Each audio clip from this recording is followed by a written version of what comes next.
You're listening to the Intrepid radio program with Scotty Roberts. Intelligent talk.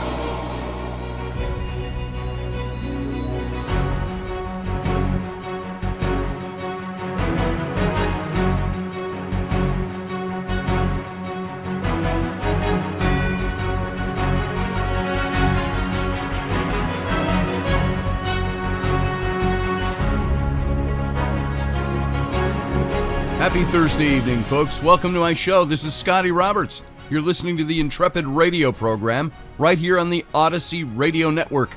That's ODYSY1.com. And come on over and see all the goodness that is Odyssey Radio. Check out the schedule. Check out all the places where you can hear this show broadcast. And one of them, of course, is the simulcast over on my YouTube channel. And that is youtube.com/Mr. Scotty Roberts, where you can come and see the video version of this show, as well as join the live chat room over on the YouTube channel. They're chatting up a storm right now as we're talking. And so come on over, check it out, meet the other Intrepids, and have a good time over there. Yesterday, we did not have a show, and we played a rebroadcast. I want to thank you for still hanging out and coming on over this evening. And we did do a live stream over on my YouTube channel, however, and but we did not broadcast it over on Odyssey. So I want to thank you for those of you who were there last night over on the YouTube channel, and thank you for being here tonight, folks. Let's move into it. Let's get into it.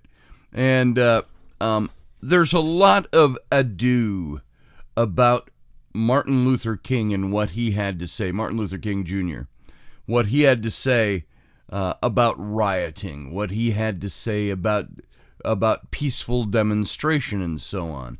And I've brought that up a couple of days in a row, and I haven't had the quotes in front of me. So I wanted to get those up in front of us tonight and talk about that for just a little bit, to see what it was he actually had to say. And of course, I am referring to all the protesting and the rioting that was sparked by the killing of a man by a police officer. And of course, it's because the man was black and the police officer was white. This is being touted as another little cog in the machine of systemic racism, which I do not believe exists. Racism resides in the individual human heart. And I do not believe that it is systemic in our nation. I believe that it is problematic within certain circles and within the hearts of certain people. And we're going to leave it at just like murderers, because there are people who murder out there, and we've got a lot of murder that goes on in this country. Does that mean we have a system of systemic murder? No. I know it's being placed on a systemic problem because it's a uniformed officer of technically of the government that is doing the killing of this man. And so if you start to look at this and break it down, look at the statistics, look at the number of people that are killed every year, look at the color of their skin if you want to go that far. I saw some numbers yesterday that are surprisingly different than what you might think. The number of white people killed by police every year is nearly double the number of black people that are killed by police. Now, killed by police, that makes it sound like they're out there seeking and hunting you down and killing you. Nothing could be further from the truth. However, there are people that do get killed by the police, and it's usually because they're resisting arrest, they're running, they're being violent, they're attacking the police, and so on. Now, I think, my personal philosophy, if a guy's going to run, don't shoot him. You might as well let him go and find him later. You can't, when a man is running from you, necessarily wing him and take him down. although that would be the goal. I think it's ridiculous to take a person's life by force, by gunpoint, by gunfire, just because they're running away from you. That doesn't imply guilt. It might just imply they don't want to get arrested. So, all of that to say, that's not what I'm here to talk about mostly. That I want to get into Martin Luther King and what he had, because you can see once you start to talk about this stuff, you better have all your facts and figures and numbers and incidents and quotations and everything all in front of you, because it becomes like a fan. It starts at one point and it just fans out everywhere into all these different. You can have every hypothetical in the book, every little incident brought in, every little excuse or bit of rhetoric or excusing away of things, and we do that on both sides of any kind of an argument like that. And so I happen to think that racism exists, but it exists in the heart. That is a thing of morality, a thing of personal responsibility, a thing of personal choice, a thing of that you have to wrangle on your own. I do not think it is allowed by the system. Just because we had slavery in this country that was ended 150 years ago. And so, again, saying that is going to open up the doorway to all different kinds of discussion, all different kinds of debate, all different kinds of dialogue. But suffice it to say, we live in a land that has opportunity for everyone. And if somebody has rejected that opportunity or declined that opportunity on the basis of their skin color, then there is a problem. I do know that blacks have been in certain areas of the country, denied certain rights, certain jobs, certain opportunities on the basis of their skin color. I also know that whites have been denied certain jobs on the basis of their skin color, because maybe that particular job or that particular school they're applying to is a school that has limits, not limits, what's the word I'm looking for? Quotas that they have to fill, minority quotas. And you could be a white person who is discriminated against because you're not a person of color. So what goes around kind of comes around, and of course one side excuses it, the other side doesn't. Well, it's excused when it's whites being, because, well, whites have oppressed us forever. See, it's a bogus argument as far as I'm concerned, because I've never oppressed a single person, and nobody I know in the white community today has oppressed a single person that's a minority, and vice versa. We're all in this together, you keep hearing people say. Well, yeah, we're all in this together. We are all in this together to make our country a better place. And so let's move into this. I want to talk about what Martin Luther King Jr. had to say. He was, and I'm pulling some material from the National Review, just so you know where some of my source material is coming from. And the National Review had an article entitled, "No, Martin Luther King was not pro-riot." And this is by Kyle Smith. Now, I saw this article, and it's I was looking up, trying to find some articles on this stuff, the way that people have approached this topic, because I kept hearing that Martin Luther King was pro-riot. He said, "Riot is the voice of the unheard," something like that. And so I wanted to get into this and dig it out just a little bit so you have an idea of what he actually said.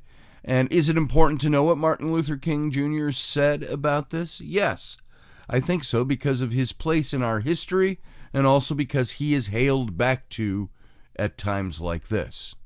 So, Martin Luther King was not pro-riot, and to say so is to pervert the message of his life. His entire life was a different message. And among the more contemptible rhetorical tricks that are used, especially this past week, was the hijacking of Martin Luther King Jr. to enlist him in the cause of rioting. Celebrities have used him activists have used them. Leading journalistic institutions have used them. Even Martin Luther King Jr. Center itself is participating in a misinformation campaign by citing King's remark that, quote, here's the remark, folks, "The riot is the language of the unheard." But they're leaving out the context in which he said that he was also no proponent of riots. The language of the unheard comment comes from King's The Other America speech, two versions of which King gave. He gave one on April 14th of 1967 at Stanford, and the other version of the speech he gave on March 14th, 1968 at Grosse Pointe South High School. Now, by the way, if you think somebody who is a public speaker doesn't have versions of speeches, they do. When I would go out and speak at events, I would sometimes talk about the same thing every time. The Nephilim, the reptilians, the Egyptian this or that. And I gave different versions of the same. I had the same PowerPoint presentation, but the only thing that changed was just my personal presentation. So King gave two speeches using on the same speech in two different locations. And these speeches are demands for better living conditions for blacks, not just technical legal equality before the law. And King didn't defend rioters, but merely said that there was understandable anger underlying their actions. And I would say the same thing about what's going on in Minneapolis, to a certain extent, if you say that the rioters are indeed the same people as the protesters. So in the Stanford version of the speech, King said this, and this is all a quote from the speech. He said, "It is necessary for me to be as vigorous in condemning the conditions which cause persons to feel that they must engage in riotous activities, as it is for me to condemn riots." You hear that?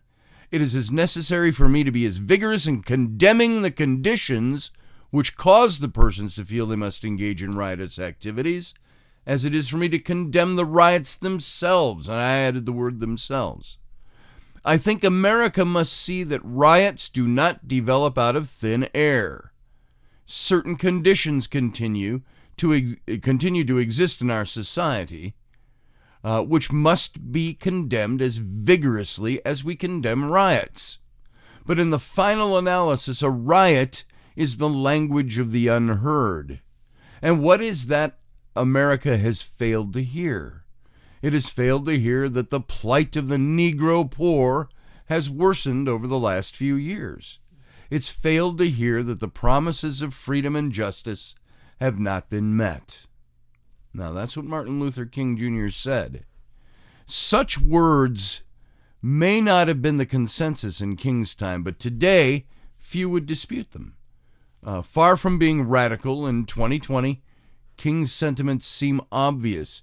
This past weekend's riots, this past week's riots, and riots spreading around the globe, as a matter of fact, didn't develop out of thin air. Riots usually don't. But though the anger about the killing of George Floyd in Minneapolis is understandable, it was counterproductive for it to turn into a free-for-all of looting, arson, and destruction for its own sake, some of which didn't even seem motivated by racial grievances against the police, but by the eternal anarchist craving to burn first, propose solutions later. And so that's what we've seen an awful lot of, and we have found that there were outside influences that came into the riot. Now, I've heard through my friend Brad Hart, who was in the chat room last night, that they're now saying that there were a lot of people that were local in those riots. I haven't had a chance to look up all of that information yet to verify, but they were originally saying most of the arrests of rioters were of people that were from out of state, from Minneapolis. So that will all come out in due course over the next couple of days, I'm sure. And we'll have some accurate information about that. But Martin Luther King, would be, I think, absolutely astonished to hear that people claiming to be his acolytes are quoting parts of the above speech while completely ignoring his life's work, which he was he was working to achieve change through nonviolent resistance. And it's not as though he was unclear about it.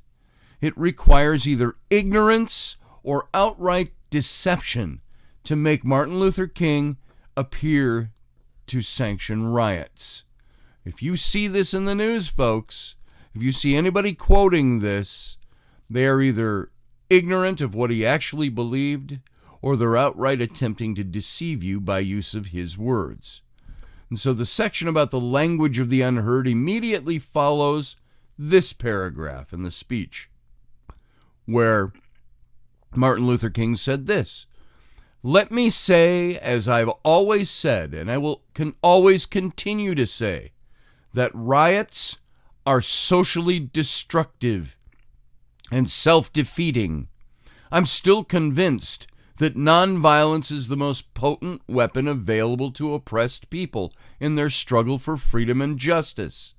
I feel that violence will only create more social problems than they will solve. That in a real sense, it is impractical for the Negro to even think of mounting a violent revolution in the United States. So I will continue to condemn riots and continue to say to my brothers and sisters that this is not the way, and to continue to affirm that there is another way." Now, in the Grosse Pointe version of this same speech, just 3 weeks before he was murdered, King said this: "And I would be the first to say that I'm still committed to militant, powerful, massive nonviolence as the most potent weapon in grappling with the problem from a direct action point of view. I am absolutely convinced that a riot merely intensifies the fears of the white community while relieving the guilt of the black community." I added "of the black community" for clarity there. "And I feel that we must always work with of the white community." So, I shouldn't have added to the quote for clarity because I made it unclear. Martin Luther King said, "And I feel that we must always work with an effective, powerful weapon method that brings about tangible results." And he says he's absolutely convinced that a riot merely intensifies the fears of the white community while relieving the guilt. See what that means? It relieves the guilt. Why? Because it is reprehensible and it is unjust. And so if there's any guilt to be had on the part of the white community, it's erased by rioters who are destroying things.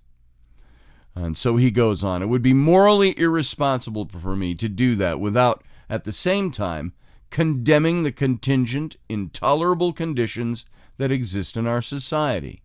These conditions are the things that cause individuals to feel that they have no other alternative than to engage in violent rebellions to get attention. And I must say tonight that a riot is the language of the unheard. And what is it America has failed to hear? It has failed to hear that the plight of the Negro poor has worsened over the last 12 or 15 years. That was at his time in 1968. And so despite the sickening history of racist oppression in the United States, King understood that there could be no path forward that involved cleaving the interests of blacks and whites.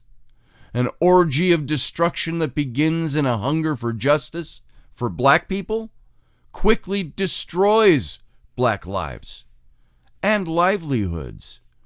Rioters tell themselves that they aren't hurting the people that they're obviously hurting. Some nebulous third party, insurance companies, will assume all the cost, they say. And you know what? Insurance companies don't assume all the cost.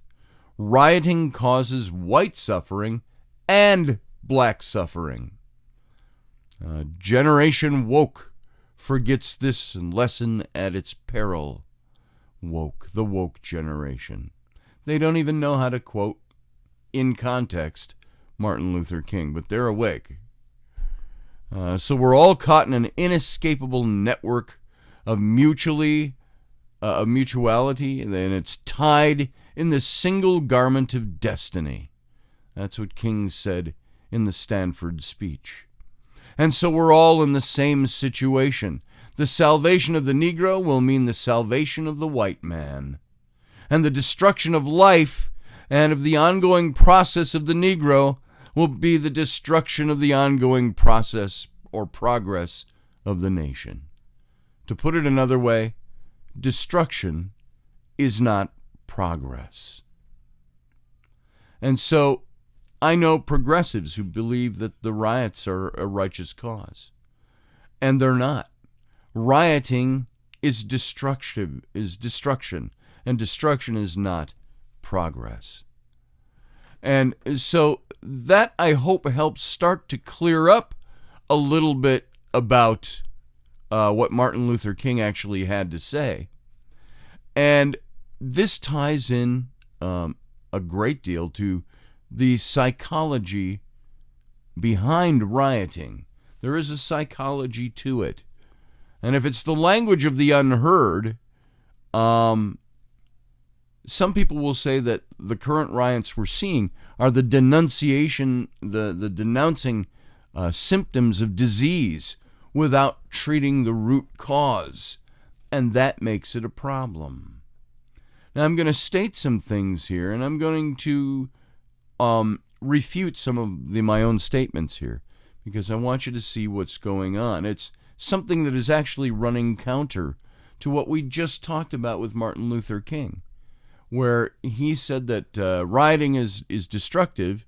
You've got good people out there that are misquoting him when he talks about rioting being the language of the unheard. They are deliberately not listening to the rest of his message. Although that statement is all by itself correct. Rioting can be the language of the unheard. But if you're going to quote Martin Luther King saying it, there is more to that issue than that, and much more to the quote. When we look into the current situation, May, June now, 2020, we're 4 years into the Trump administration, almost. And a good 4 to 5 months neck deep in the COVID-19 crap. And it's just over 4 days since the death of George Floyd at the hands of the Minneapolis police. And protests all across the country have degenerated into these riots. And all too predictably, the country seems divided over the state of the nation, with the likes of Vladimir Putin probably chuckling to himself somewhere. All of our state enemies, not our state friends, are probably enjoying what they see happening in America right now. And the reason I bring up Vladimir Putin is I have seen people who are anti-Trumpers that bring up the whole Russia thing again and say that Putin is the one that will be laughing at this. Well, you know what? They laugh at all of our calamities.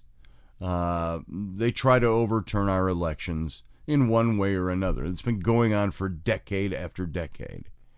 But you have to understand the psychology of protests that are fragmenting into riots.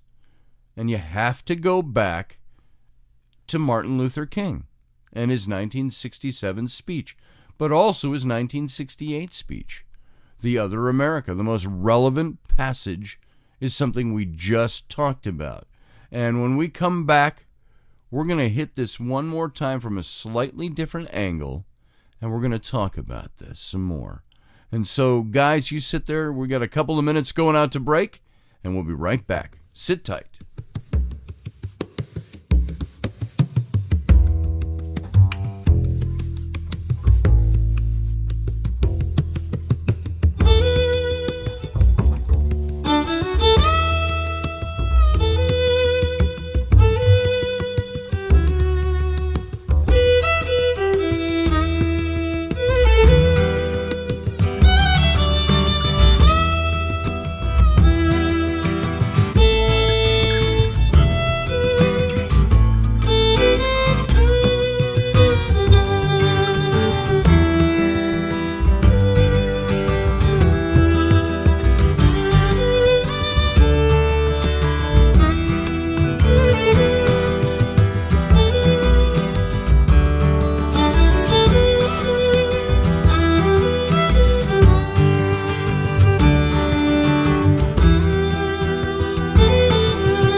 right, folks, welcome back. Thanks for sitting it through the break. And this is Scotty Roberts. You're listening to this show, the Intrepid radio program, right here on the Odyssey Radio Network. You can also find it over on my YouTube channel in a simulcast video with a live chat room with the brother and sister Intrepids out there. And go to Odyssey Radio, ODYSY1.com, or come on over to my YouTube channel, and that's youtube.com/Mr. Scotty Roberts.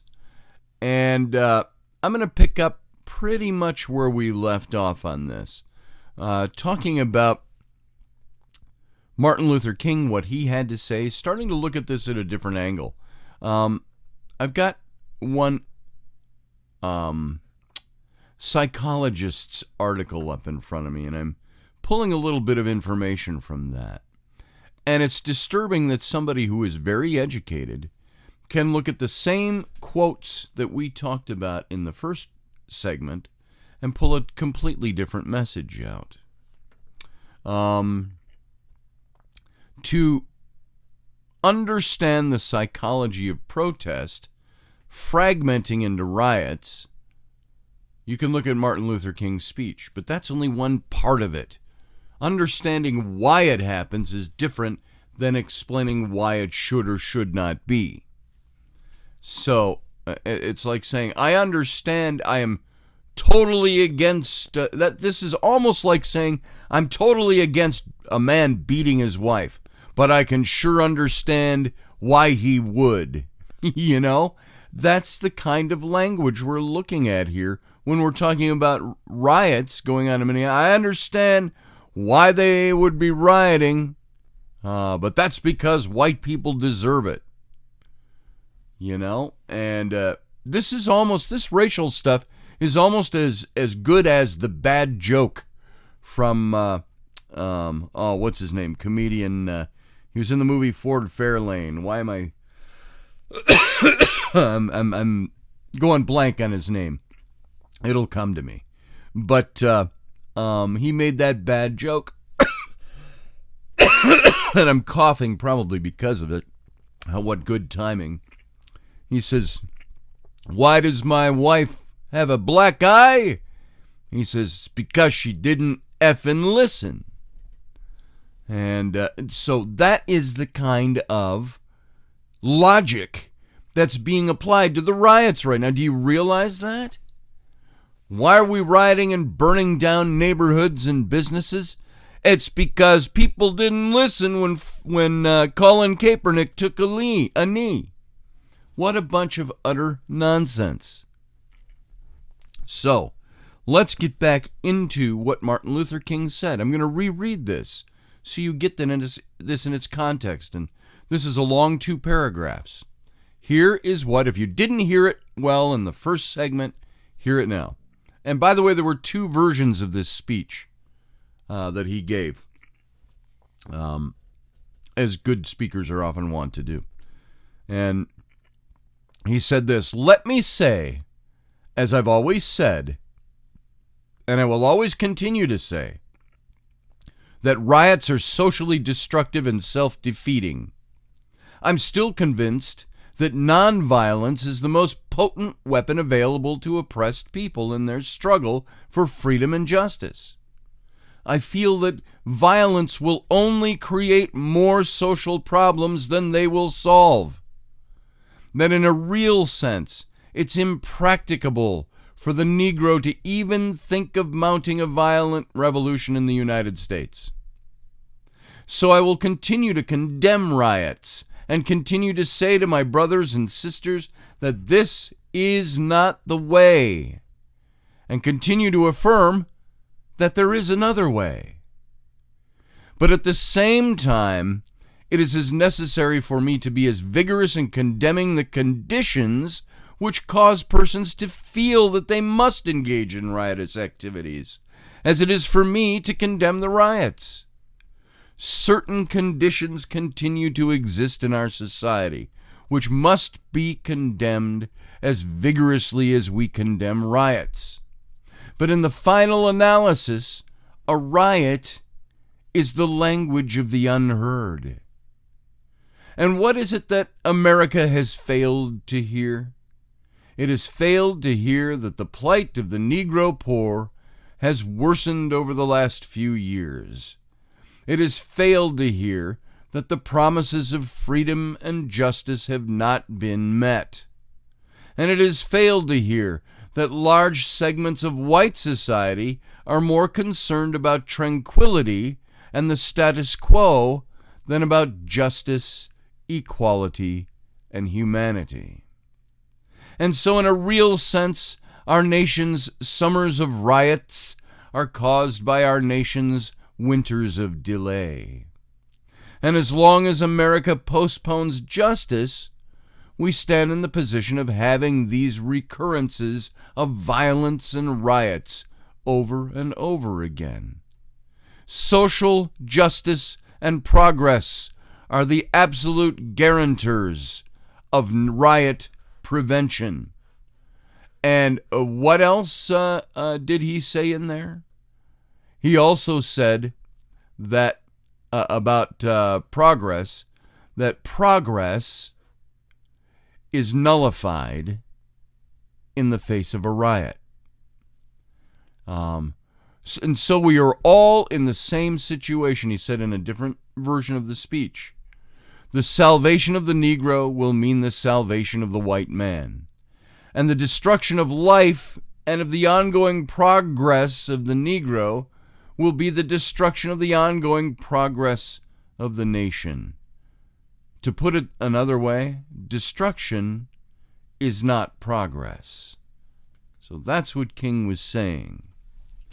While at the same time, as we all should, recognize the conditions that some people have grown up in, some people have been brought up in, some people have been exposed to, that have not been remedied, and they have led to the riots. They have led to people wanting to riot. We get that and we understand that. So there is a psychology behind the rioting. And so Dr. King's speech pretty much says it all. He reminds us that if we're to condemn rioting for the destructive, unbridled, and opportunistic aggression that it is, or more importantly, to try to prevent it from happening in the first place, we have to first understand its cause.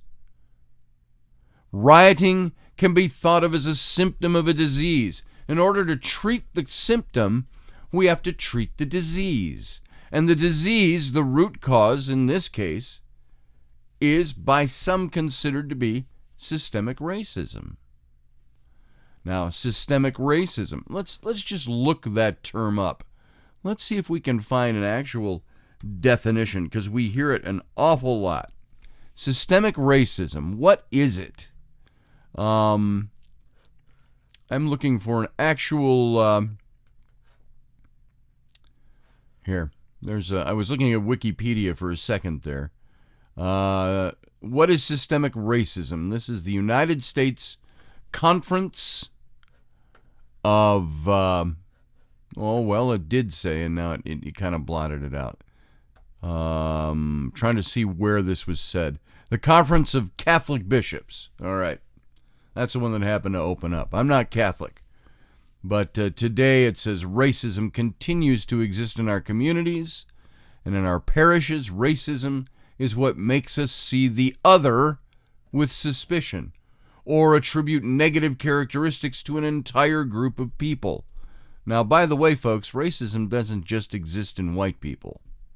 Racism exists in every color and in any human heart that sees somebody different than they are and treats them differently in accordance with the difference. And the definition here by the Catholic Church says this evil manifests itself in our individual thoughts and also in the workings of our society itself. Today's continuing inequalities in education, housing, employment, wealth, and representation in leadership positions are rooted in our country's shameful history of slavery and systemic racism. This is what the Catholic Church is saying. Now, systemic racism, by definition of the Catholic Church, is Discrimination based on race and ethnicity takes many forms. The United States has made progress in eliminating some of the institutional, legalized racial discrimination of years past, such as slavery, Jim Crow laws, separate but equal schools, and prohibitions on voting or owning land. And these hard-fought victories deserve to be remembered and celebrated. Still, these advances are incomplete. Data on social and economic welfare show disparities between many persons of color and their white counterparts. Now, you know what a counterpart is? Someone of equal status, a parallel in the white community. And it gives us these bullet points. Unemployment rates for African Americans, Latinos, and Native Americans are considerably higher than the national average. Growing income inequality increasingly affects minorities. In the United States, median wealth for the white households is 10 times greater than for black households, and 8 times greater than for Hispanic households. Now, could this have to do with, I'm not quite sure, but I know of a lot of black families that are in the same situation my family is in. We're median income. And we're all doing about the same, living in the same kind of houses, paying the same kind of bills, dressing in the same kind of clothes, etc., etc., etc. Could it be that those numbers seem higher because of where the people are living within the inner cities? So let's look at this a little deeper and let's see if we can find out why. Minority home ownership rates lag behind their white counterparts, and yet research shows that minorities face extra hurdles in getting approval for mortgages. African Americans, Latinos, Native Americans are disproportionately affected through every stage of the criminal justice system, despite the evidence that different racial and ethnic groups commit racial crimes at roughly the same rates. I want to ask about things like house mortgages and so on. There's usually only one face when you're getting a mortgage, and that's the mortgage officer that you meet with. When it goes all the way up to your underwriters, there is not race mentioned on that application. So if you're being turned down for a mortgage on the basis of your race, that would have to be done at the point of contact, the person you meet with face to face. And that person is generally somebody that's going to make up their decision when they send that on to the copywriters and so, or the underwriters. And so are the people being denied mortgages? Is it on the basis of race that is systemic, or is it on the basis of race that is individual? At the same time, what happens when you face somebody of color who is the loan agent? Are they going to discriminate against somebody of their own race because of their color of their skin? And these are questions we have to ask. These numbers are there, yes, but numbers need to be looked at and dissected to find out whether or not they are accurate. I'm not fighting it. I'm not against it. If this is what the numbers are, I'm for it. But are we, just like we see in the false information that's put out, the false front on information that's readily available, it's because people are behind an agenda and they're wanting to have an agenda put forward. Now, is Black America suffering? I don't have all the numbers in front of me. But I know I wouldn't want to be under some of the conditions of the blacks in the inner city and in some of the communities they have. But I also saw whole communities on the east side of St. Paul that, it's a rough area over there a bit, but that's because of poverty. Why does poverty exist? Poverty exists because people are not getting jobs, there's unemployment, they can't better their situation or their condition. And according to some, this is what ends up in the calls of systemic racism, the calls for rioting eventually. And so this is interesting. Now this was the Catholic Church's take on this. I wanted to see what institutional racism was. What do you think institutional racism is? It's also known as systemic racism. And it's a form of racism that's expressed in the practice of social and political institutions. It's reflected in disparities regarding wealth, income, criminal justice, employment, housing, healthcare, political power, and education, among other factors. And the term institutional racism, or systemic, was coined and first used in 1967, same year that Martin Luther King was giving his speech, by Stokely Carmichael, later known as Kwame Ture, he changed his name, and Charles V. Hamilton in Black Power, The Politics of Liberation. That was their book. And Carmichael and Hamilton wrote that while individual racism is often identifiable because of its overt nature, institutional racism is less perceptible because of its less overt, far more subtle nature. Institutional racism, they say, originates in the operation of established and respected forces in the society and thus receives far less condemnation than individual racism. And here's some of the examples they gave in their book. When white terrorists bomb a black church and kill 5 black children, that is an act of individual racism, widely deplored by most segments of the society. But when in that same city, Birmingham, Alabama, 500 black babies die each year because of the lack of proper food, shelter, and medicinal facilities, and thousands more are destroyed and maimed physically, emotionally, and intellectually because of conditions of poverty and discrimination in the black community, that is a function of institutional racism, these authors tell us. When a black family moves into a home in a white neighborhood and is stoned, burned, or routed out, they are victims of an overt act of individual racism, which most people will condemn. But it is institutional racism that keeps black people locked in dilapidated slum tenements, subject to the daily prey of exploitative slumlords, merchants, loan sharks, and discriminatory real estate agents. And so the society either pretends it doesn't know of this latter situation, or it is in fact incapable of doing anything meaningful about it. Now that's from this book. And this book is written by Carmichael and Stokely, or Carmichael, Stokely, and Hamilton, Charles Hamilton, and it's the Black Power, Politics of Liberation, and they wrote that in, I think it was 1962. Let me see, 1967 perhaps. Yep. And so institutional racism is being defined by Sir William Macpherson in the UK's Lawrence Report in 1999 as the collective failure of an organization to provide an appropriate and professional service to people because of their color, their culture, or their ethnic origin.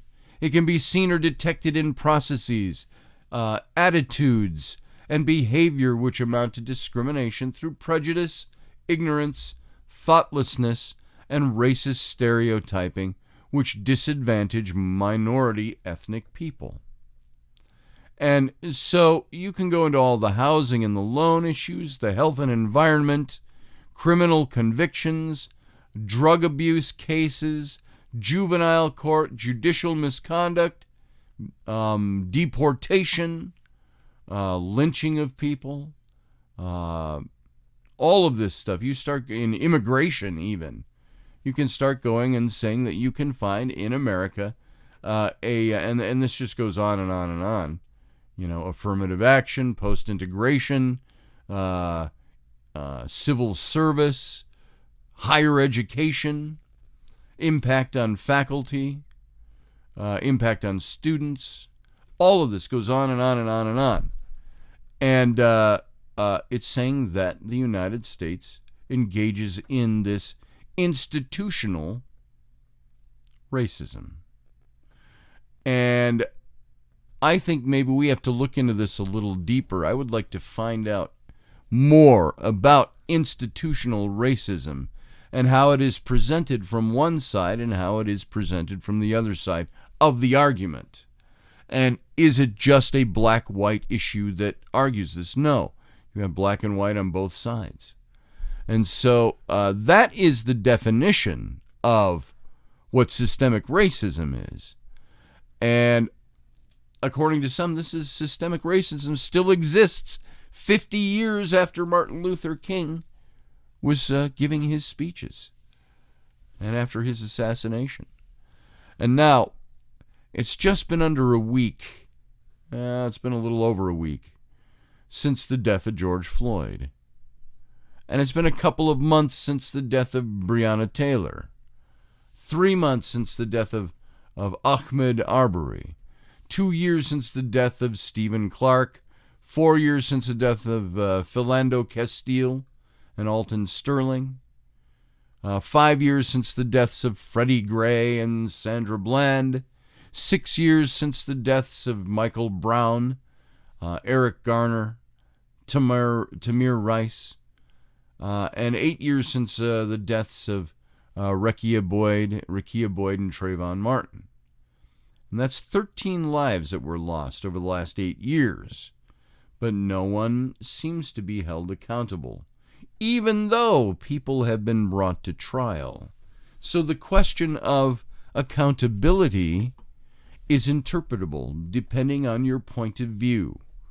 Some people will say nobody's been held accountable for these murders, these killings. Yet while there have been trials and people have gone to court and tried, the accountability is said to be lacking because somebody might be acquitted of the crime. What if there were reasons they were being acquitted that had nothing to do with racism? This is where this all again hits ahead. And comes two trains on a track running toward each other.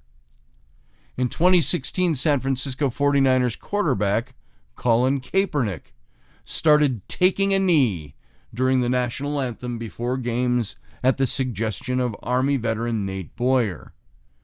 And Nate Boyer is the guy that put this in his ear. And he was soon blackballed from the NFL based on the perverted claim that his act of nonviolent genuflection was somehow an insult to American servicemen. Actually, I think it is.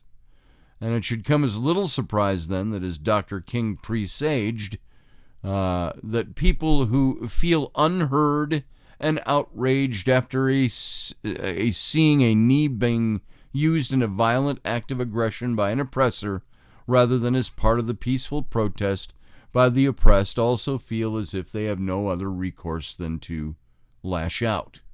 Now, that argument was given to me a couple of times over the last week, is that, well, the black community is not being heard, and they didn't hear Colin Kaepernick when he took a knee, and then when other NFL players took a knee, and so it's now time to use more aggressive tactics. And that is where I disagree, because people did hear Colin Kaepernick when he took a knee. Some people agreed with him, some people disagreed with him, but he was heard. So the big question is, what are the problems that need to be fixed, and how do we fix those that is in a satisfactory method so people feel heard, so people feel as if their community is thriving, so that people feel as though they don't have to resort to violence to be heard. And this is something I know that we've seen under the Trump administration, is that unemployment among blacks has decreased to numbers never before seen.